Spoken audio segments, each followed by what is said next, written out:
Selamat siang pemirsa, saya Irwan Saragih kembali hadir menemani Anda dalam Sumut hari ini siang. Siang ini kami telah merangkum sejumlah informasi terkini di antaranya. Aksi tutup mulut jurnalis di depan kantor Wali Kota Medan. Penyaluran bantuan UMKM di Gunung Tua Padang Lawas Utara tidak patuhi protokol kesehatan. Kapolda beserta Pangdam tinjau persiapan pemungutan suara ulang Labuhan Batu. Selain cuplikan berita tadi, kami juga akan menghadirkan beragam informasi lainnya. Pemirsa, kita awali Sumut hari ini siang selengkapnya.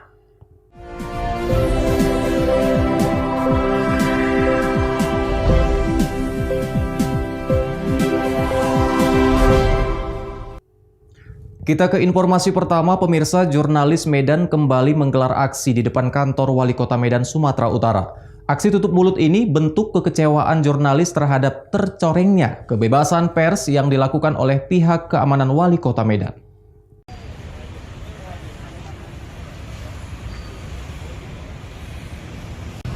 Puluhan jurnalis dari berbagai media cetak online dan elektronik kembali berunjuk rasa di Balai Kota Medan di Jalan Kapten Maulana Lubis Medan, Sumatera Utara. Aksi kali ini digelar tanpa orasi, melainkan aksi bungkam menutup mulut dengan isolasi ban, serta membawa poster berbagai tulisan dan protes dari para jurnalis. Aksi teatrikal dengan membentuk formasi ini merupakan bentuk kekecewaan jurnalis karena tercorengnya kebebasan pers yang dilakukan pihak keamanan kantor Wali Kota Medan. Daniel Pekuali, koordinator aksi, mengatakan tuntutan para jurnalis masih sama dengan aksi sebelumnya, menuntut Bobi Nasution meminta maaf dan menuntut Bobi mengevaluasi kinerja pengamanan di kantor Wali Kota yang dinilai telah menghalang-halangi tugas jurnalis.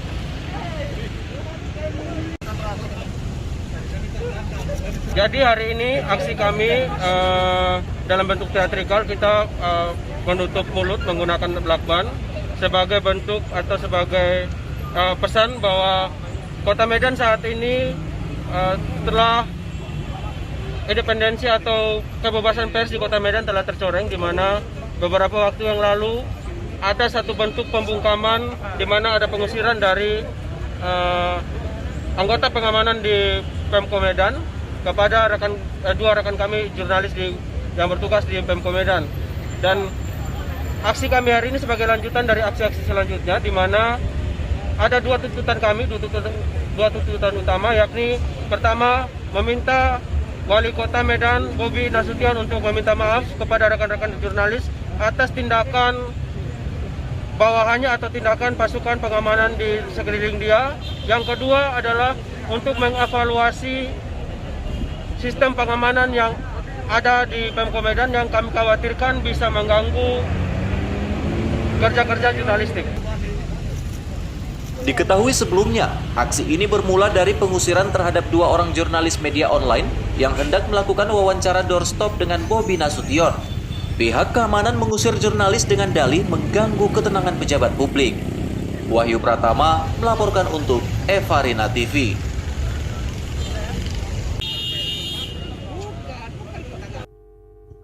Sementara itu pemirsa, seolah tidak mendukung program Presiden dalam memerangi COVID-19.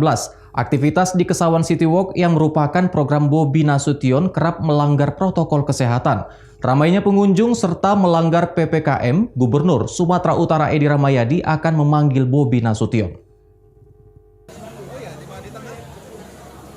Berjalan hampir 1 bulan, program andalan Wali Kota Medan Bobi Nasution menuai pro dan kontra dari berbagai pihak, mulai dari akses jalan hingga pelanggaran protokol kesehatan. Ramainya pengunjung Kesawan City Walk bak lautan di tengah pandemi COVID-19. Padahal Kota Medan masih menerapkan pemberlakuan pembatasan kegiatan masyarakat atau PPKM. Berkerumunnya pengunjung serta tidak menggunakan masker dikhawatirkan akan menjadi klaster baru dan menambah angka kasus COVID-19 di Kota Medan. Belum lagi pemerintah Kota Medan menyediakan atraksi hiburan setiap akhir pekan di lokasi ini yang mengundang masyarakat ramai untuk datang. Hal ini sangat kontras, mengingat Pemprov Sumatera Utara terus berupaya melakukan upaya pencegahan COVID-19, namun Pemko Medan seolah menciptakan klaster baru. Edi Rahmayadi, Gubernur Sumatera Utara, mengaku PPKM di Sumatera Utara akan terus diperpanjang hingga situasi COVID-19 mereda.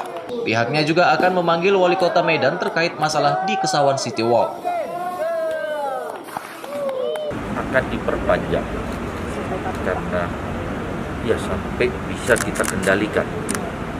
Karena di Medan sendiri aja masih 15.000, jadi belum bisa kita kendalikan.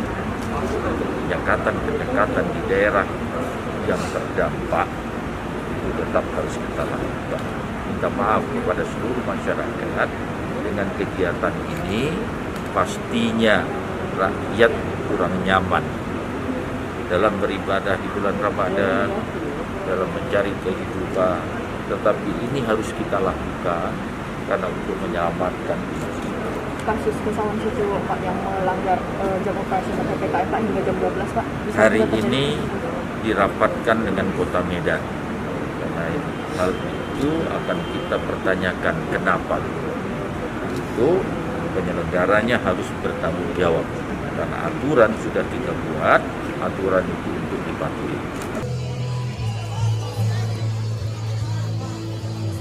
Hingga Minggu sore, kasus COVID-19 di Kota Medan tercatat konfirmasi sebanyak 14.972 kasus, meninggal sebanyak 486 orang, serta suspek sebanyak 900 orang.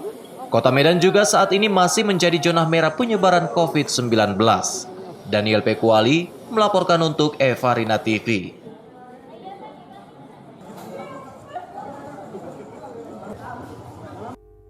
Seorang pelajar asal Deli Serdang yang hanyut di Sungai Ular, Kabupaten Serdang Bedagai, Sumatera Utara pada 16 April kemarin akhirnya ditemukan 2 hari kemudian dalam kondisi tidak bernyawa oleh tim SAR gabungan.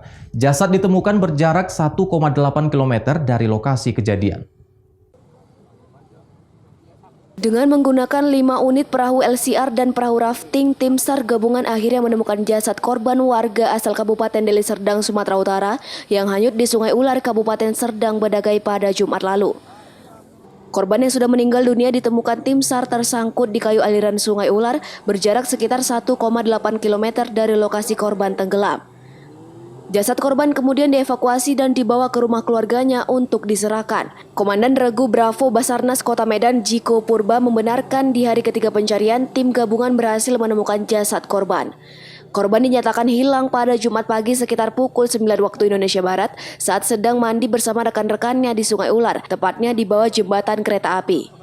Korban yang belum mahir berenang tiba-tiba hilang terbawa arus sungai. Rekan-rekan korban sempat berusaha mencari korban, namun korban tidak ditemukan hingga akhirnya tim SAR gabungan berhasil menemukan jasad korban. Untuk hari ini tim SAR gabungan berhasil menemukan korban atas nama Bagas Effendi Sejabat, 16 tahun laki-laki. Korban setelah ditemukan itu berjarak lebih kurang 1,8 kilo dari titik dia terjatuh. Kita ada 5 tim dari Basarnas Medan, dari PMI Deli Serdang, Paji Deli Serdang, BPD Deli Serdang juga, dan Damkar, Pramuka Peduli, dan Orari, dan BKMI. Berapa lama proses pencarian, Bang? Ini hari ketiga, temunya hari ketiga. Jasad korban kemudian dibawa ke rumah duka dan diserahkan ke pihak keluarga untuk dimakamkan. Abdul Malik melaporkan untuk Evarina TV. Penyaluran bantuan UMKM di Gunung Tua, Padang Lawas Utara tidak mematuhi protokol kesehatan. Beritanya akan hadir sesaat lagi.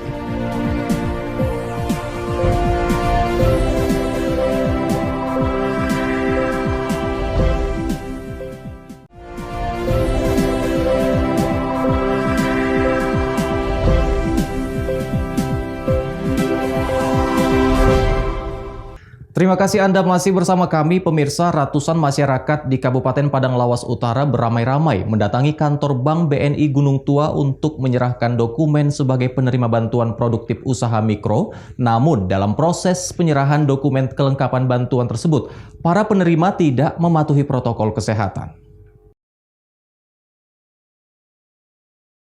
Beginilah suasana penyerahan dokumen kelengkapan sebagai penerima bantuan produktif usaha mikro atau BPUM yang akan disalurkan kepada pelaku UMKM melalui Bank BNI Gunung Tua, Kecamatan Padang Bolak, Kabupaten Padang Lawas Utara.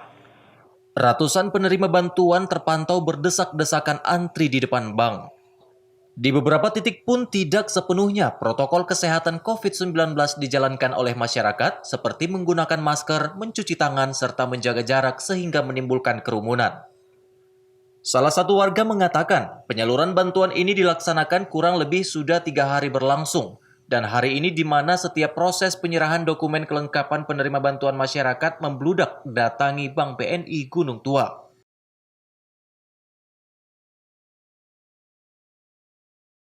Bisa jelaskan kegiatan yang ada di Bank BNI? Untuk hari ini, untuk pencairan dana izin usaha produktif mikro yang dilaksanakan di Bank BNI Gunung Tua. Sudah berlangsung untuk ketiga hari dari 3 hari semalam. Jadi menurut Anda bagaimana protokol kesehatan yang terlaksana di Bank BNI? Bisa kita lihat sendiri di kantor cabang BNI ini tidak melakukan protokol kesehatan. Oh, kerumunan ya? Iya, kerumunan. Ada juga yang nggak pakai masker juga ya, Pak ya? Iya, saya lihat juga banyak. Arif Siregar melaporkan untuk Evarina TV. Pengendara kendaraan bermotor yang melintasi wilayah daerah operasi atau DAOP kereta api Pematang Siantar Tebing Tinggi diminta lebih waspada. Pasalnya, ditemukan beberapa perlintasan kereta api yang tidak dilengkapi palang pintu dan juga tidak dijaga oleh petugas. Warga yang melintasi jalur perlintasan kereta api Pematang Siantar menuju Tebing Tinggi diminta ekstra hati-hati. Pasalnya banyak jalan lintas umum yang tidak dilengkapi palang pintu kereta api. Tidak hanya itu, akibat keterbatasan personel perlintasan jalan ini tidak dijaga petugas. Berdasarkan observasi, di sejumlah lokasi jalur kereta api terdapat 5 akses jalan umum yang tidak memiliki palang pintu perlintasan. Salah satu paling rawan kecelakaan terletak di Kelurahan Tambuna Bolon, Kota Pematang Siantar, Sumatera Utara. Perlintasan kereta api tanpa palang pintu ini setiap harinya dilewati ratusan kendaraan seperti truk, mobil pribadi hingga sepeda motor. Tidak jauh dari kawasan tersebut juga terdapat perlintasan di kawasan padat penduduk yang juga tidak dilengkapi palang pintu kereta api dan tidak dijaga petugas. Kondisi ini terjadi sejak tahun 1984.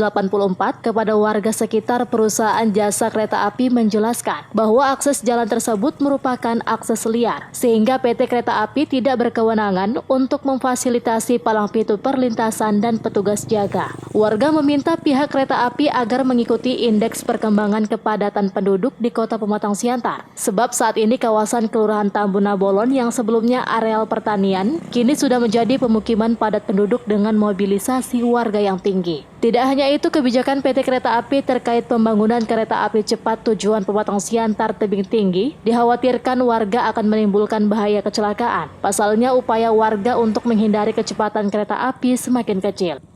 Baik Pak, Pak gimana Pak saat ini kondisi tidak ada palang perlintasan ini? Seperti apa kondisinya Pak? Ya kalau setelah ini tak mempunyai palang, sudah saya kurang lebih dari tahun 84 di wilayah ini. Jadi dari dulu memang tidak ada, ini tidak dikategorikan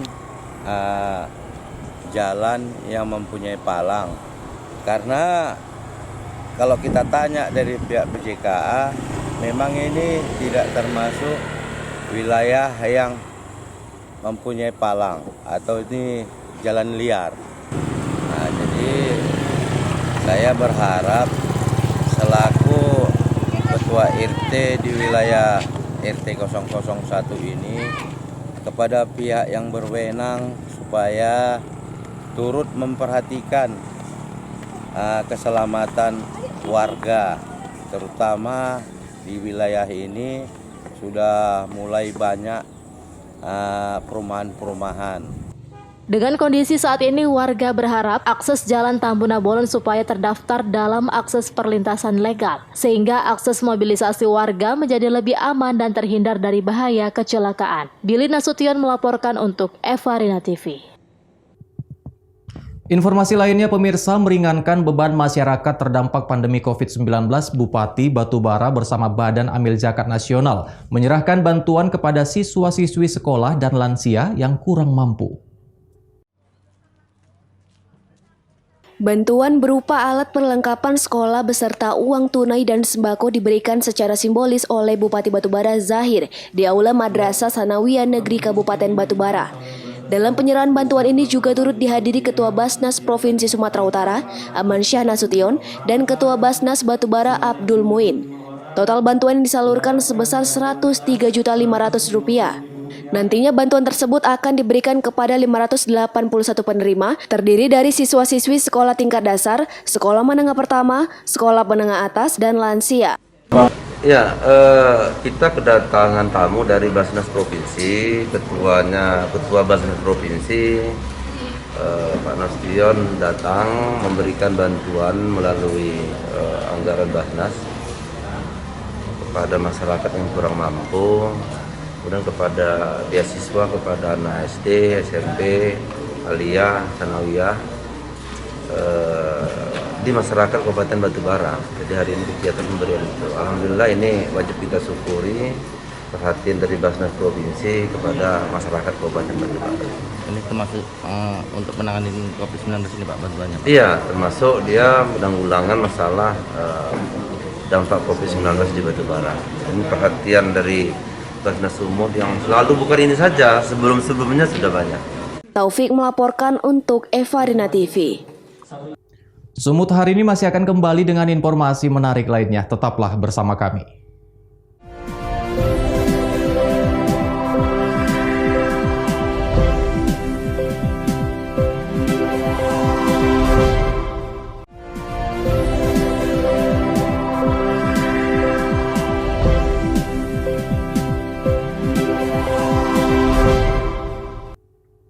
Terima kasih Anda masih bersama kami pemirsa. Kapolda Sumatera Utara beserta Pangdam 1 Bukit Barisan tinjau persiapan pengamanan maupun tahapan yang telah dilakukan penyelenggaraan guna memastikan pelaksanaan pemungutan suara ulang Labuhan Batu dan Labuhan Batu Selatan yang akan berlangsung pada 24 April mendatang berjalan lancar dan aman. Dalam rangka pengecekan kesiapan pelaksanaan pemungutan suara ulang atau PSU di wilayah hukum Polres Labuhan Batu, yakni 9 TPS di Labuhan Batu dan 16 TPS di Labuhan Batu Selatan pada pemilihan Bupati dan Wakil Bupati 2020, Kapolda Sumatera Utara dan Pangdam 1 Bukit Barisan didampingi para pejabat utama melakukan kunjungan kerja. Di mana selisih perolehan suara yang sedikit memungkinkan paslon akan melakukan berbagai cara yang dapat mengganggu pelaksanaan PSU. Untuk itu dalam kunjungan kerja tersebut, Kapolda dan Pangdam meminta kesiapan Polres Labuhan Batu dan Kodim 0209 Labuhan Batu untuk mengamankan PSU di 25 TPS yang ada. Kapolda Sumatera Utara Irjen Pol Pancaputra S menyebutkan, pihaknya siap memfasilitasi rasa aman bagi masyarakat yang akan memberikan hak suaranya pada PSU mendatang dan meminta para paslon menerima apapun hasil dari PSU tersebut tanpa harus melakukan tindakan-tindakan yang melanggar apalagi anarkis. Saya hari ini bersama Bapak Panglima Kodam 1 Bukit Barisan datang ke Labuhan Batu ini untuk memastikan kesiapan kita semuanya dalam rangka pelaksanaan pemilihan suara ulang yang akan dilaksanakan tanggal 24 April nanti. Saya dari hasil kunjungan saya hari ini dengan Bapak Pangdam, kami melihat sejauh mana kesiapan penyelenggara dan yang kedua sejauh mana kesiapan aparat keamanan dalam memberikan rasa jaminan keamanan kepada masyarakat untuk terselenggaranya dengan sukses PSU. Secara umum semuanya berjalan dengan baik sesuai dengan tahapan dari masukan-masukan teman-teman dari penyelenggara dan Bawaslu. Tidak ditemukan hal-hal yang berarti. Beberapa kendala yang selama ini disampaikan ternyata faktanya sampai dengan hari ini tidak ditemukan itu. Dan kami melihat sinergitasnya berjalan dengan baik. Mudah-mudahan ini bisa dipertahankan sampai dengan tanggal 24. Dan tadi kami sampaikan himbauan kami kepada masyarakat, mohon tingkat partisipasi masyarakat itu menjadi syarat utama juga untuk suksesnya PSU. Harapan kami masyarakat memberikan suaranya, tidak usah takut, aparat keamanan sudah siap untuk memberikan dan memfasilitasi rasa aman itu. Mudah-mudahan sukses. Demikian. Sementara Pangdam 1 Bukit Barisan Maijen TNI Hasanuddin menyatakan pihaknya siap mendukung penuh pihak Polri dalam mengamankan PSU dan mengimbau masyarakat untuk tidak abai protokol kesehatan COVID-19 pada saat PSU berlangsung. Media tadi sudah banyak disampaikan oleh Bapak Kapolda. Saya mendampingi Pak Kapolda melihat kesiapan dalam rangka PSU yang dilaksanakan itu. Kami cukup puas, sinergitas berjalan dengan baik.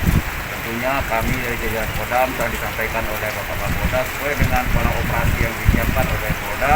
Kami dari TNI mendukung penuh. Di samping itu, kegiatan pembinaan kewilayahan bersinergi secara semua komponen kami menciptakan suasana kondusif.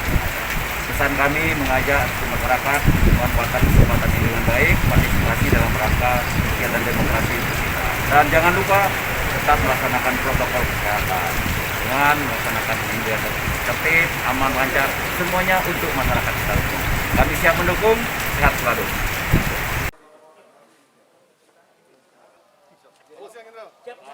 Ucok Sitorus melaporkan untuk Evarina TV. Pemirsa, warga binaan di Lembaga Permasyarakatan kelas 2B Gunung Sitoli terus dilatih untuk berketerampilan khusus dalam membuat batik berornamen nias. Hal ini dilakukan agar warga binaan kelak menjadi manusia yang mandiri dan memiliki kemampuan setelah keluar dari lapas. Warga binaan Lembaga Pemasyarakatan kelas 2B Gunung Sitoli, Sumatera Utara diajarkan membuat batik dan beberapa produk lainnya. Batik yang dibuat memiliki beragam ornamen khas Pulau Nias seperti rumah adat, baluse, dan gambar burung beo, sehingga memiliki perbedaan dengan batik-batik lain yang ada di luar Pulau Nias. Selain terjual di sejumlah pasar di Kepulauan Nias, batik produk warga binaan Lapas Gunung Sitoli ini juga pernah dikirim ke tempat pameran Kementerian Perdagangan di Jakarta. Pembuatan produk batik di dalam lapas ini sudah berlangsung selama 2 tahun dengan tujuan menciptakan warga binaan yang mandiri dan memiliki kemampuan setelah keluar dari dalam lapas dan selesai menjalani masa tahanannya. Warga binaan mengatakan, awalnya tidak mudah untuk membuat batik, namun karena kegigihan dan semangat, mereka dapat menghasilkan produk batik yang maksimal dengan terus dipandu oleh tutor yang mengajarkan. Jadi salah satunya kami diajarkan untuk membuat batik tulis seperti ini. Jadi batik tulis ini bisa kami kembangkan dan ketika kami nanti udah di luar, karena ini biar motivasi kami juga nanti untuk bisa buka usaha di luar. Itulah pengembangan yang kami terima. Ada banyak lagi hal-hal yang lain yang yang diajarkan sama kami di sini. Ada juga itu merajut untuk buat tas dan buat tempat tisu. Awalnya ini kita gagal, tidak langsung tahu seperti ini. Cuma karena semangat kita karena dari lapas ini terus mengajarkan kita dan kami juga semangat untuk mau tahu cara membuatnya. Akhirnya dengan proses belajar yang diajarkan kami lewat tutor kami, itulah hasilnya sekarang ini kami boleh maksimal. Kepala Lapas kelas 2B Gunung Sitoli Sutopo Barutu mengatakan, terjadinya tindak pidana di dalam lapas seringkali diakibatkan karena tidak ada kerajinan tangan atau kemampuan yang dapat dikerjakan oleh warga binaan. Untuk menghindari hal tersebut, beberapa keterampilan perlu diajarkan terhadap warga binaan. Kegiatan kerja membatik di Lapas Sitoli ini sudah kita laksanakan lebih kurang 2 tahun ini. Ya. Pelatihan sendiri kita laksanakan dalam rangka mempersiapkan warga binaan kami ini kelak menjadi manusia yang mandiri, memiliki skill. Karena kita tahu beberapa terjadi pengulangan tindak pidana dalam lapas itu karena mereka tidak punya skill, tidak punya keterampilan. Nah, di lapas ini kita melatih mereka, mempersiapkan mereka untuk kegiatan membatik. Produksi sudah berjalan dan masyarakat Kabupaten Nias, Kabupaten Kepulauan Nias ini sudah juga menikmati bagaimana hasil dari batik kita ini. Dan beberapa kali juga kita sudah mengirimkan produk kita ini ke pameran Deperindak, Pak ya? Iya. Di Jakarta, ya, di program penyelenggaranya Kementerian Perdagangan. Ya, kita sudah kirimkan juga. Itu satu bentuk prestasi kita, ya, untuk warga binaan kita. Ini Pak, batiknya membedakan kita dengan batik-batik di Pulau Jawa sana, karena kita melestarikan budaya Niasnya Pak. Ornamen Nias yang kental dengan ada apa? Ada kegiatan apa namanya itu? Ada gambar baluse, ada burung beo, Kekayaan alam. ada rumah adat, ya kan? Nah, itu yang kita tonjolkan di situ. Batik produk warga binaan Lapas Gunung Sitoli banyak diminati kalangan masyarakat umum di beberapa daerah di Kepulauan Nias karena ornamen khas Nias yang membuat daya tarik tersendiri. Haugo Manazega melaporkan untuk Evarina TV. Pemirsa, informasi tadi sekaligus mengakhiri pertemuan kita dalam Sumut hari ini siang. Saya Irwan Saragih, mewakili kerabat kerja yang bertugas pamit undur diri dari hadapan Anda. Terima kasih atas kebersamaannya dan sampai jumpa.